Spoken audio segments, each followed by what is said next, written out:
Welcome ladies and gentlemen, my name is Dychronic, you're on this Destiny 2 video, and today we're going to take a look at my top 20 new weapons and exotic armors for Destiny 2 Season of the Witch. So essentially, I've looked at all of the different new weapons, 36 new weapons, and the new exotics, 3 new exotics, and I've looked at the stat comparison, I've looked at the perk combinations, I've understood the meta over the last 5 years, and I've picked my favorite 20 that I recommend that you go out and farm. Because let's be honest, there's a lot of stuff. What's worth farming? We'll talk about in this video. Keep in mind, sometimes I make a mistake with these videos. This is just my best guess, given that I've not used most of these options. For example, Falling Star is not an option I thought was going to be good because I didn't think it was going to be double the damage originally. And funnily enough, this season, coming up at our first item, we have the Pyro Gale Gauntlets, which is looking to be the new DPS meta for supers. If you've never heard of it, it modifies the Burning Maul into a single high damage slam of your hammer and creates 5 Cyclones of Flame. And Consecration's second slam creates a Cyclone of Flame.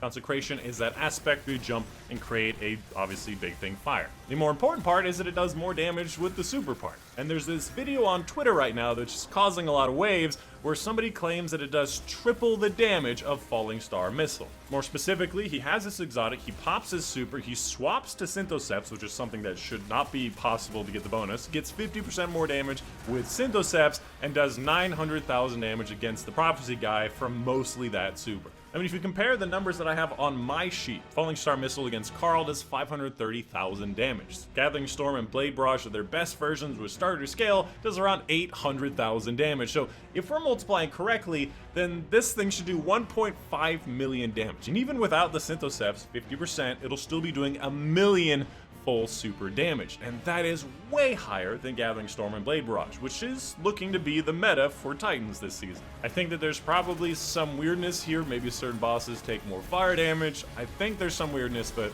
we'll have to see. Following that, for the Warlock exotic, we have the Briar Box, which is going to be an exotic gloves, where the Void Soul has a longer duration. That's going to be the Child of the Old Gods, where you send it out to absorb the target and get melee and grenade energy and healing. And they also gain escalating damage and durability after defeating targets. And you can go and retrieve your Void Souls by interacting with them, allowing them to be redeployed, which is really cute because it's a Child of the Old Gods, and if you accidentally throw it into a wall, you can go up to it and go, "Hey buddy, don't worry about it, you can give it another shot."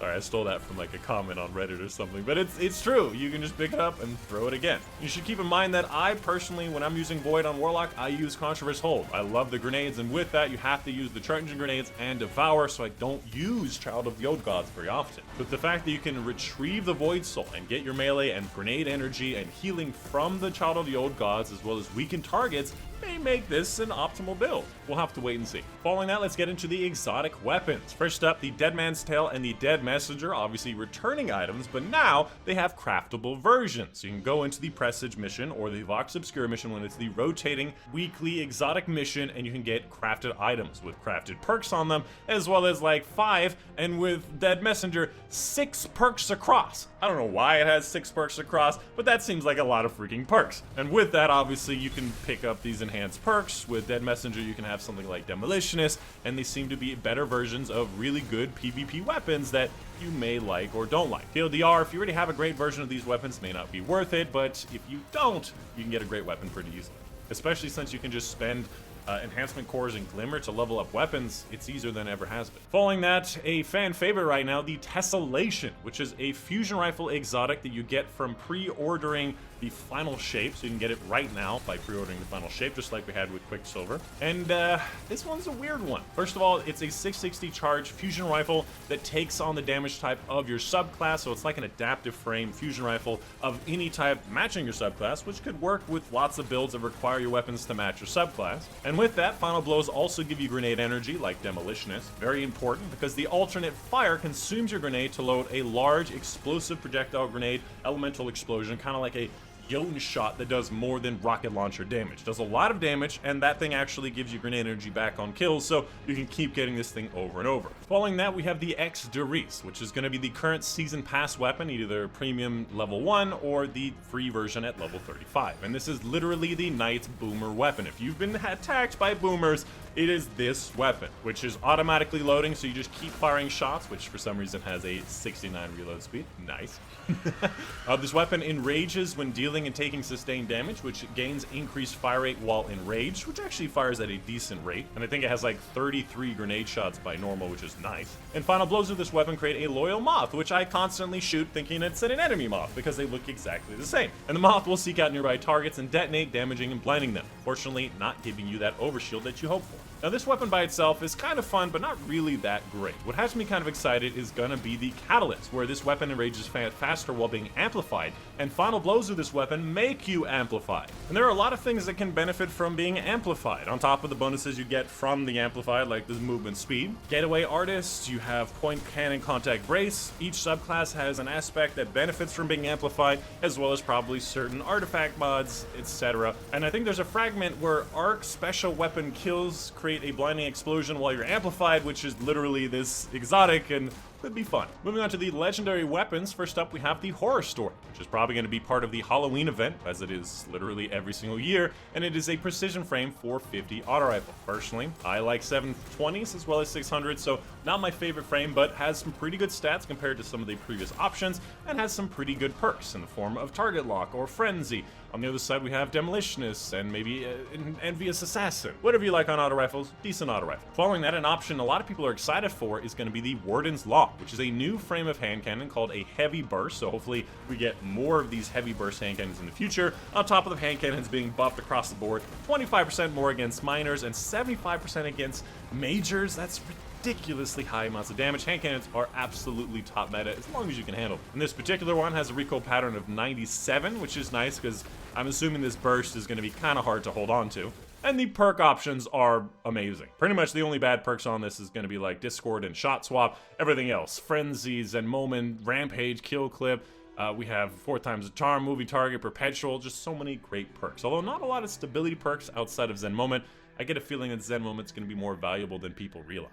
And this one's going to be probably a Nightfall unique, probably from the Warden of Law. Word of Law? What's it called? Whatever the Warden Strike is called. Following that, we have the Nightshade, which is actually going to be a strand weapon. This is a returning weapon from like base game that used to be kinetic. Is a lightweight frame pulse rifle. And personally, I really like lightweight frames. And this one has a lot of freaking good perks on it. You can have things like Rangefinder plus Kill Clip, or Rangefinder plus Hatchling, or even Headseeker if you want to go more the PvP route. Has a lot of really good perks on it. It is a good 450 frame, has decent stats. I think Shattering Bone has a little bit of an advantage on it, and of course Shattering Bone can be crafted. Following that, another strike weapon. Both this and the last weapon are strike weapons. I don't know why there's like 5 or 6 new strike weapons or vanguard weapons. We have the Shellrunner, which is going to be a legendary submachine gun of the lightweight frame. A lot of people like lightweight frames. Submachine gun is a lightweight frame, and this one has a lot of really good perks. Yet another example of Rangefinder plus Kinetic Tremors, or with Target Lock, or Swashbuckler, as well as some other perks like Overflow that might work well as well. And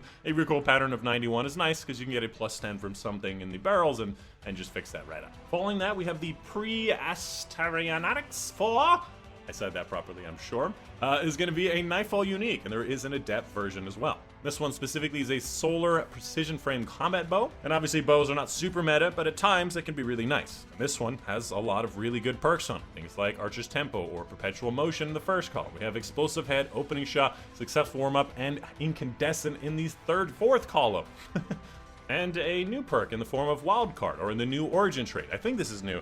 Where you can get a sub-munitions at the target location. I assume that's based on, like, if it's solar, it'll create the solar tangle. Following that, we have the Aeromite, a legendary solar fusion rifle of the high-impact frame. And personally, I'm not a big fan of high-impact frames, and this one comes from the Season of the Witch engrams, but it is a craftable version with a lot of really good perks for both PvE and PvP. You can see here it has one of the new perks in the form of Heal Clip. There's a few primaries that I would prefer Heal Clip on. It has some other perks that are nice, like Lead from Gold or Envious Assassin. It also has Reservoir Burst, Golden Tricorn, has the Control Burst that everybody was excited about last season, and of course for PvP it has Elemental Capacitor. So if you want more of the range stuff and the handling stuff, the Capacitor could work pretty well. Following that, a really good PvP option, the Igneous Hammer returns. A 120 RPM aggressive frame solar hand cannon. Obviously, back in the day, it was really strong because 120s were really strong.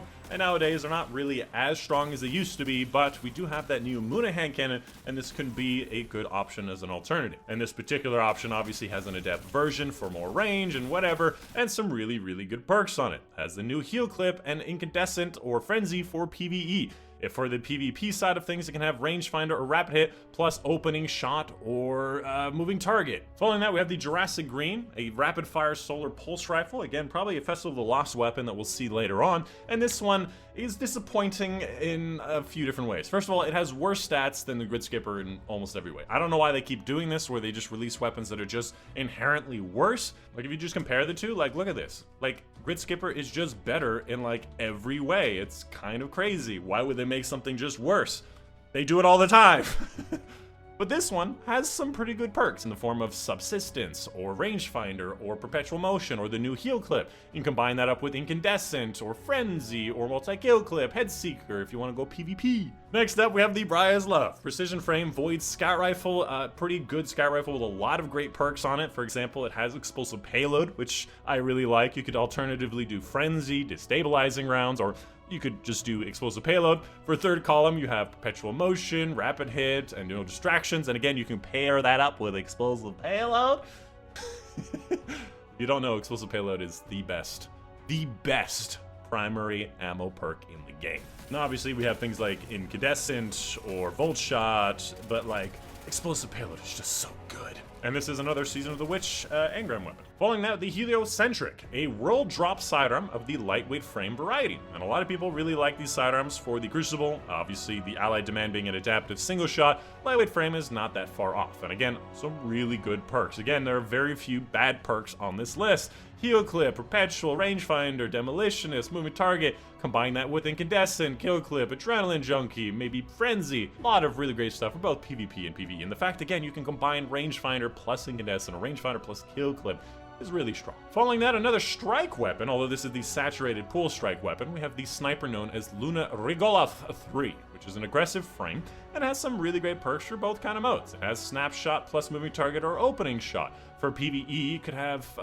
clown cartridge or field prep plus explosive payload or firing line, or the new high ground for 20% more damage, or the new precision instrument for 25% more damage. As far as snipers go, this is a pretty darn good one. Although the rapid fires like the Supremacy with Rewind Wounds and Bait and Switch, probably going to be better. Following that, another sniper from the, obviously, Festival of the Lost event, we have the Macabre, which has a ridiculously good curated roll of snapshot plus opening shot and some range stuff on it that if you got it last year, probably going to be getting again, and some other good perks as well, which you can get snapshot plus opening shot. You can get some other PvE style stuff, but not as good as the previous one. TLDR, get the curated version when the festival comes out, and you got a good sniper that has some cool Gundam-like sounds. Following that, the last weapon on this list, the Cataphrag GL3, which is going to be a Strand Adaptive Frame Grenade Launcher. This is going to be the new Trials weapon that has an adept form. And this one has some pretty unique stuff on it. First of all, for PvP side of things, you have things like Full Court, you have Impulse Amplifier, you have some good stuff. But for PvE, I believe the first grenade launcher, or adaptive frame grenade launcher, with Bait and Switch. And you can also pair that up with auto-loading, or field prep, or endless assassin, or even impulse amplifier. If you don't want that, you can get Vorpal, or full court, or chain reaction, or explosive light. There are so many good perks on this for PvE, it's ridiculous. And again, Bait and Switch is an amazing perk. And of course, if there are weapons that you think I didn't mention that should have been mentioned, let me know in the comments down below. This is just my best guess of my favorite 19 to 20 options. And of course, a big thank you to my patrons on Patreon. Specifically, big thank you to Mom, Dad, Kibishal, Wafar, Prez, Joe Baden, Robert Strayer, James Osler, Ethan Hodgins, Monty Armstrong, Monday, Steve Barknews, Union Panther, Case Reagan, William Peterson, Benjamin, and Sam Galaxy for their support on Patreon. Thanks for watching. My name is Dychronic. I'll see you guys on the next one.